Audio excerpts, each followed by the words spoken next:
উম্মতে মুহাম্মাদীকে আল্লাহ পাক রব্বুল আলামিন মাফ করে দেয়।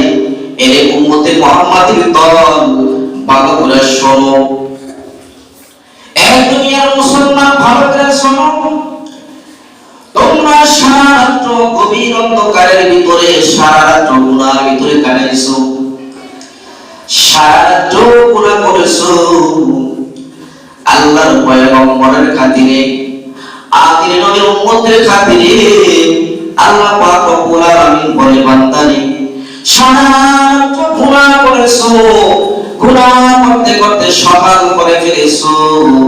আমি আল্লাহ পাক রব্বুল আলামিন দিনের বেলা হাত প্রসাদে করে রেখেছি, দিনের বেলা হাত পেতে রেখেছি। এর বান্দা তুই যখন এই তওবা করবি, আমি আল্লাহ তাআলা তোকে বুকে টানিয়ে নিতে দেরি করব না। সুবহানাল্লাহ বলেন না জবান খুইয়া। এমনি তো জিজ্ঞাসা আমরা করি না, সুবহানাল্লাহ করে একটু বললে মুখটা লাগায়ে আমার চেহারার দিকে তাকায় থাকলে কোনো কি লাভ নাই। একটু সওয়াব নিয়ে এখান থেকে যাবেন, ঠিক কি না? আসছেন কিসের জন্য? আজকে শুক্রবার, সওয়াব নিয়ে যাওয়ার জন্য না নাকি? আমি যে কথাগুলো বলবো, সুবহানাল্লাহ কোন জায়গায়, সাল্লাল্লাহু আলাইহি ওয়াসাল্লাম কোন জায়গায়, নাউযুবিল্লাহ কোন জায়গায় গুলো বলতে হবে, এটা মুখ দিয়ে বলতে হবে। তাহলে উম্মতে মুহাম্মাদীকে এত সম্পর্ক, এত ভালোবাসা আল্লাহর সাথে কেন কেন কেন? আল্লাহ তাআলা নবীর উম্মতকে এত স্পেশাল পাওয়ার দিয়েছেন কার মাধ্যমে, কার কারণে? নবী মুহাম্মদ রাসূলুল্লাহ সাল্লাল্লাহু আলাইহি ওয়াসাল্লামের এই ভালোবাসায় ভালোবাসিত হয়ে আর এই মুহাম্মাদী উম্মতদেরকে আল্লাহ তাআলা এত ভালোবাসে। এ মুহাম্মাদীর উম্মতরা, এ আখির নবীর উম্মত বানাতে সহ সারা রাত গুনাহ করেছো, নাফরমানি করেছো। আমি আল্লাহ পাক রব্বুল আলামিন হাত পাতে রেখেছি, সকালবেলা যখনই তওবা করবা, আমি আল্লাহ তাআলা এই তওবার বিনিময়ে মুখে টানিয়ে নিব। সুবহানাল্লাহ। তাহলে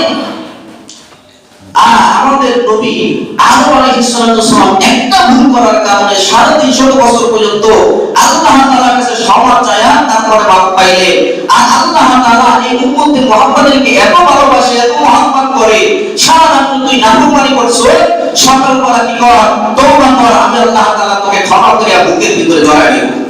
সুবহানাল্লাহ। আমি আল্লাহ পাক রব্বুল আলামিন রাত্রের ব্যাপারটা আশ্চর্যজনক, রাত্রের ব্যাপারটা আশ্চর্যজনক। আল্লাহ পাক রব্বুল আলামিন বলে, বান্দারে সারা দিন গুনাহ করেছো, রাত্রে সারা রাত ইবাদত করার প্রয়োজন নাই। রাত্রের দ্বিতীয় অংশ উঠো, দ্বিতীয় অংশ উঠিয়া আমি আল্লাহ পাক রব্বুল আলামিনের কাছে মাত্র ক্ষমা চাও, ইস্তেগফার করো। আমি আল্লাহ পাক রব্বুল আলামিন তোর জীবনের গুনাহ মাফ করতে দেরি করব না। তাহলে এই যে আল্লাহ পাক রব্বুল আলামিন আমাদেরকে আল্লাহ পয়গম্বরের মাধ্যমে একটা দোয়া শিক্ষা দিয়েছে, আর উম্মতদেরকে বলতে বলেছে এই দোয়াটা বেশি বেশি করবা।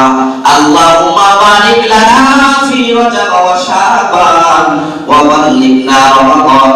বহুত এরকম কথা আছে, এই পবিত্র রজব মাস চলে গেছে, শাবান মাসও চলে যাইতেছে, আর জবান দিয়ে কিন্তু এখনো পর্যন্ত এই দোয়াটা বের হয় না। আছে না নাই?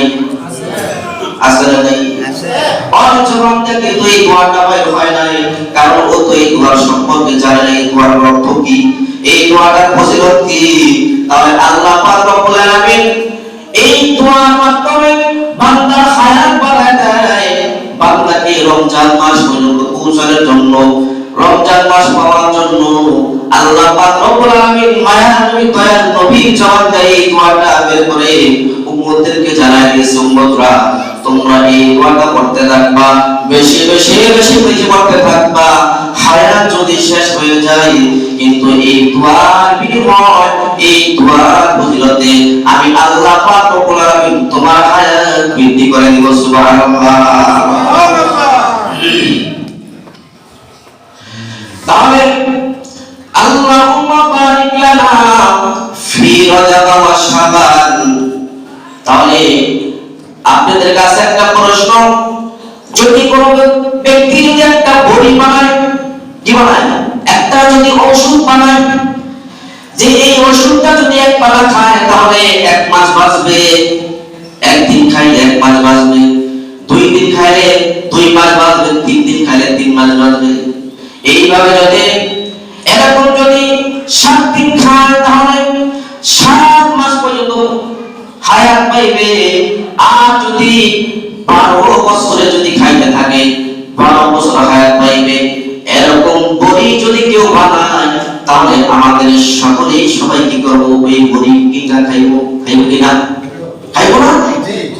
আমাদের সবাই কি করব, ওই ওষুধ কিনে খাওয়ার জন্য কি পাগল পাওয়া হয়ে যাবে। আর যদি এমন হয়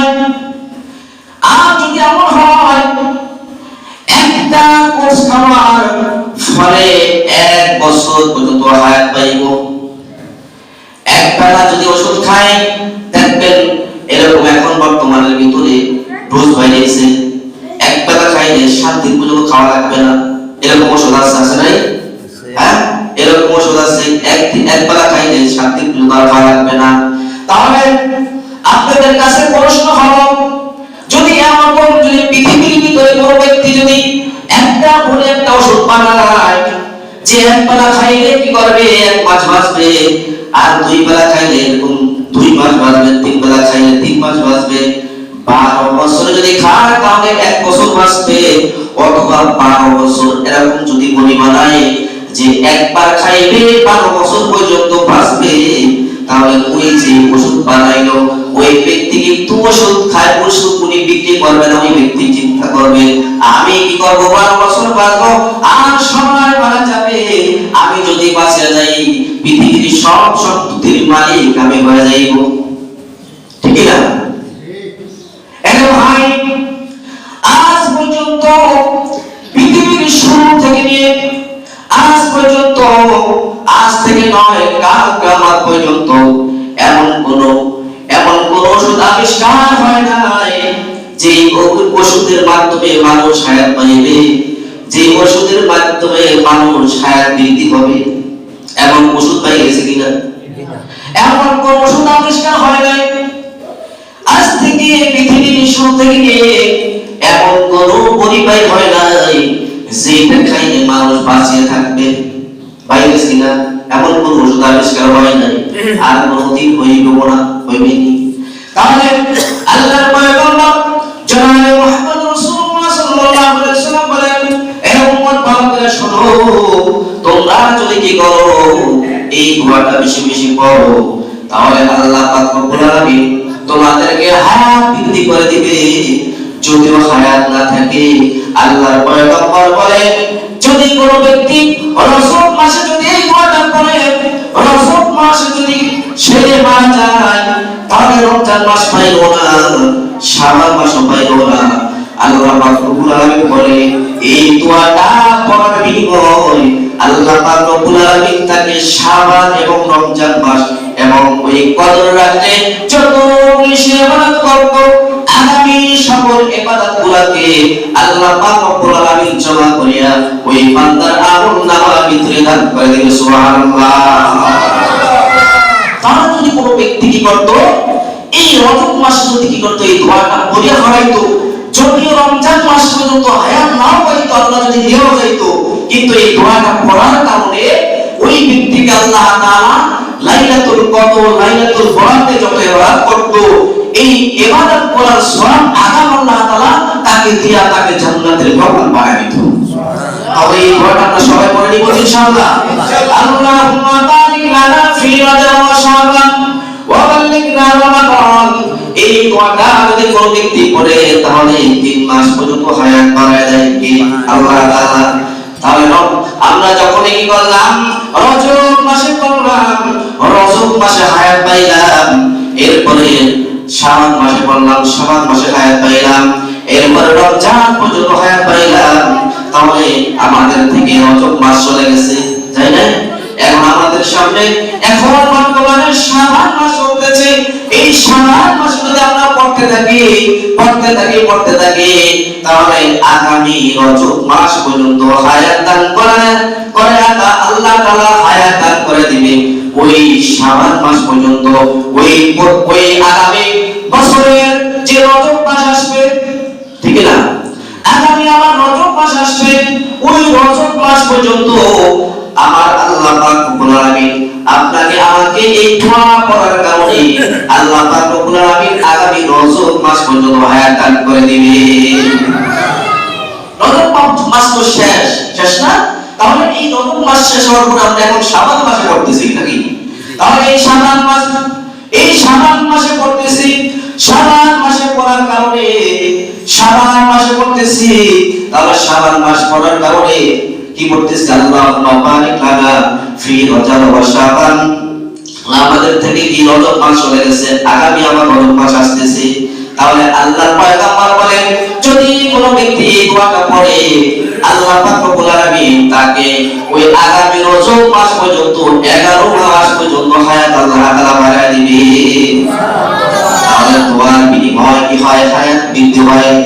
দোয়ার বিনিময়ে হায়াত বৃদ্ধি হয় বাবা, দোয়ার বিনিময়ে হায়াত বৃদ্ধি হয়। পৃথিবীর ভিতরে এমন কোন বড়ি পাইবেন না, ওষুধ পাইবেন না, এমন কোন বড়ি আবিষ্কার হয় নাই যে বড়ি দিয়া যে ওষুধ দিয়ে আপনাকে হায়াত বাড়াইবে, হয়েছে কিনা? কিন্তু আল্লাহর পয়গম্বর অযথা কোনো কথা বলতেন না, অযথা কোনো উপদেশ উম্মতে মুহাম্মাদীদেরকে দিতেন না। তাহলে আল্লাহর পয়গম্বর এত সুন্দর একটা দোয়া শিখাইছে, অনেক মানুষ কিন্তু এই দোয়াটা জানিও না, বলিও না, আর জানার চেষ্টা করি না, আসলে নাই। তাহলে হায়াত কিভাবে পাইলেন? হায়াত কিভাবে পাইলেন? ওষুধের মাধ্যমে কিন্তু হায়াত পাবে না বাবা, দোয়ার মাধ্যমে কিন্তু হায়াত আল্লাহ তাআলা বাড়ায় দেয়। তাহলে ওই রমজান মাস সামনে আসতেছে, লাইলাতুল কদর রাত আসতেছে, লাইলাতুল বরাতের রাত আসতেছে নাকি আমাদের সামনে। এই জন্য আল্লাহর কাছে বেশি বেশি করে এই দোয়াটা পড়তে হবে, আল্লাহুম্মা বারিক লানা ফি রজব ওয়া শাবান ওয়া বাল্লিগনা রমাদান। তাহলে এই দোয়াটা পড়লে হায়াত বাড়ায় দিবে কে? আল্লাহ। এই সকলে বল হায়াত বাড়ায় দিবে কে? আল্লাহ।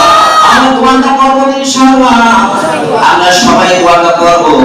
আল্লাহ পাক রব্বুল আলামিন বলেন বান্দারে যারা আমার মসজিদের ভিতরে বেশি বেশি অবস্থান করবা, আমি আল্লাহ তাআলা তোমাদের সকল যাবতীয় সকল কিছু আমি দায়িত্ব আল্লাহ তাআলা নিয়ে নিব।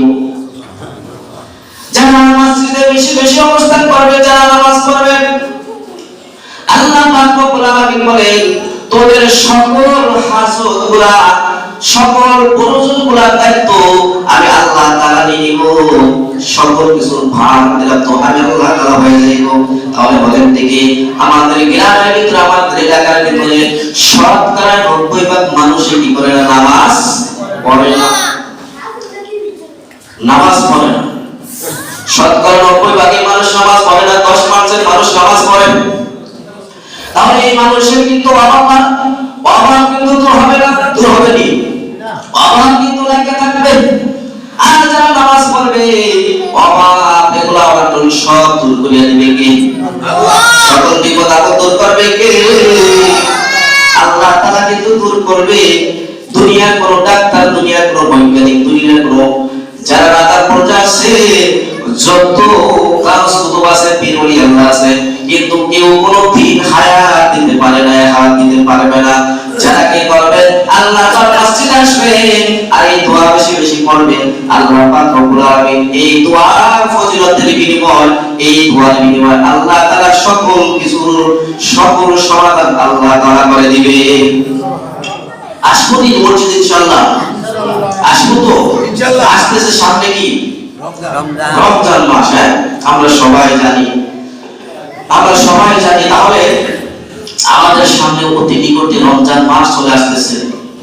এই পবিত্র শাবান মাস শুরু হলো 14তম দিবাগত রাত, দিবাগত দিন যে রাত্রি কি শবে বরাত। এখন এই শবে বরাত এটা পাওয়ার জন্য সবাই অপেক্ষায় আছি।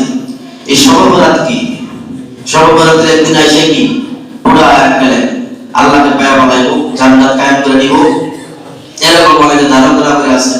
তাহলে এই নামাজের এখন বর্তমানে প্রয়োজন নাই, জিকির আজকারের প্রয়োজন নাই, আল্লাহর হুকুম মানার প্রয়োজন নাই, কারণ শবে বরাত আসতেছে, আবার রমজান মাস আসতেছে। যায় কি ওই যে লাইলাতুল কদরের দিন আর শবে বরাতের দিন নামাজ পড়লেই তো হয়ে যায় নাকি?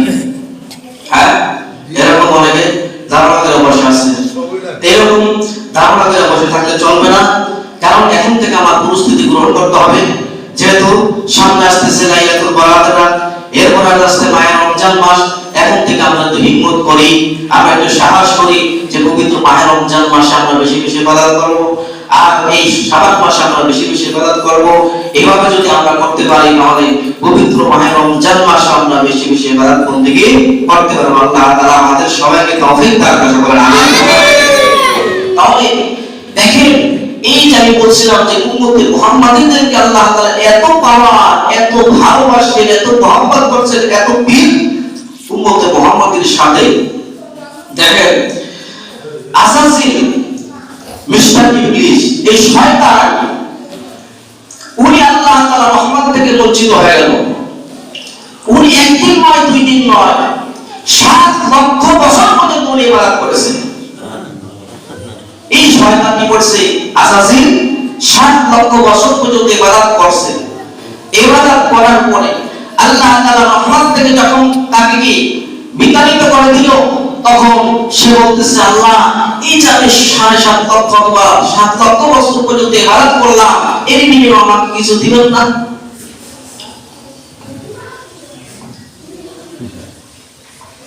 আল্লাহ তাআলা বলে, তুই কি চাস? এই আজাজিল মিস্টার ইবলিস, এই শয়তান বলে, আল্লাহ আমাকে এমন পাওয়ার দিবা গো, 1 সেকেন্ডের মধ্যে পুরো পৃথিবী ভ্রমণ করে যেন আসতে পারি। 1 সেকেন্ডের ভিতরে পুরো পৃথিবী ভ্রমণ করে আসতে পারি। আল্লাহ পাক রব্বুল আলামিন বলেন, দিলাম। আল্লাহ তাআলা তাকে এই পাওয়ার দিলেন, 1 সেকেন্ডের ভিতরে তামাম পৃথিবী ঘুরে আসতে পারতো এই শয়তান আজাজিল ইবলিস। এরপরে বলতেছে, আল্লাহ আমাকে তুমি কিয়ামত পর্যন্ত হায়াত দিবা। আল্লাহ পাক রব্বুল আলামিন বলেন, দিলাম তোকে কিয়ামত পর্যন্ত হায়াত। কেন হায়াত দিব? এই আজাজিল বলে, আল্লাহ আমি তো বঞ্চিত হইছি তোমার রহমত থেকে, তোমার জান্নাত থেকে তো বঞ্চিত হইছি। আমি যেন তোমার এই বনি আদমের রগের ভিতরে যে রক্ত চলাচল করে, ওই রগের ভিতরে যায় যায় যায় যায় তার কলিজার পাশে বৈশা বৈশা, কলবের পাশে বৈশা বৈশা ধোঁকা দিতে পারে, তাকে কি করে আকাম করাইতে পারি, নামাজ থেকে তাকে বঞ্চিত করতে পারে, আমল থেকে বঞ্চিত করতে পারে। আল্লাহ পাক রব্বুল আলামিন বলে, তোকে দিলাম। এই পাওয়ার আল্লাহ পাক রব্বুল আলামিন এই আজাজিলকে দিলেন।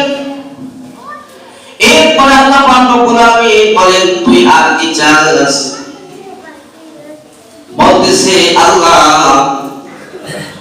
আমাকে আপনি হায়াত দান করবেন, কিয়ামত পর্যন্ত বাঁচতে পারে, কিয়ামত পর্যন্ত হায়াত দিবেন। আর শয়তান আল্লাহ তাআলার সাথে চ্যালেঞ্জ করছেন, চ্যালেঞ্জ করে বলতেছে, আল্লাহ আমি আপনার সকল গোলামদেরকে, সকল মানুষদেরকে, সকল বান্দাদেরকে ধোঁকা দিয়া দিয়া দিয়া দিয়া একটা বান্দাকেও জান্নাতের ভিতরে যাইতে দিব না, একটাও যাইতে দিব না জান্নাতের ভিতরে, সবাইকে জাহান্নামে নিয়ে ছাড়বো। কার সাথে চ্যালেঞ্জ করছে? আল্লাহর সাথে। কে? শয়তান। আল্লাহ পাক রব্বুল আলামিন বলেন, ইয়া আযাজিল মিস্টার ইবলিস, আমি জান্নাতের কসম খেয়ে বললাম, আমার গোলামরা কি করবে? গুনাহ করার পরে, পাহাড় পরিমাণ গুনাহ করার পরে, যখনই রব্বানা যালামনা আনফুসানা ওয়া ইল্লাম তাগফির লানা ওয়া তারহামনা লানাকুনান্না মিনাল খাসিরিন, এই বইটা যখনই আমি আল্লাহ তাআলাকে ডাক দিবে, আমি আল্লাহ তাআলাকে ডাক দিতে দেরি হবে, আমি আল্লাহকে মাফ করতে দেরি করব না। তাহলে এইটা আমরা বুঝলাম, গুনাহ করতেছি, গুনাহ করতেছি, গুনাহ করতে করতে করতে করতে করতে করতে আমাদের জীবন বেলায় শেষ মুহূর্তে চলে যাচ্ছে, নাকি 24টা ঘন্টা কিন্তু আমরা গুনাহ করি, এমন লোক আছে না নাই? আছে না নাই? 24টা ঘন্টায় ঘোরা করি। এই জমিন কার? আল্লাহ। এই জমিন হলো আল্লাহ। এই মসজিদ কার? এই মসজিদ চিৎকার দিয়ে বলতে থাকে আল্লাহ তুমি আমাকে কোন জঙ্গলের ভিতরে রাখছো, তোমার একটা গোলামও কিন্তু মসজিদের ভিতরে ঢোকে না। আর এই জমিন করতে দিয়ে আল্লাহ তাআলার কাছে অনুমতি চাই, আল্লাহ গো এই জমিনের ভিতরে কত তোমার গোলামরা তোমার বান্দারা কি করে বাথরুম করে, পেশাব করে, কিনা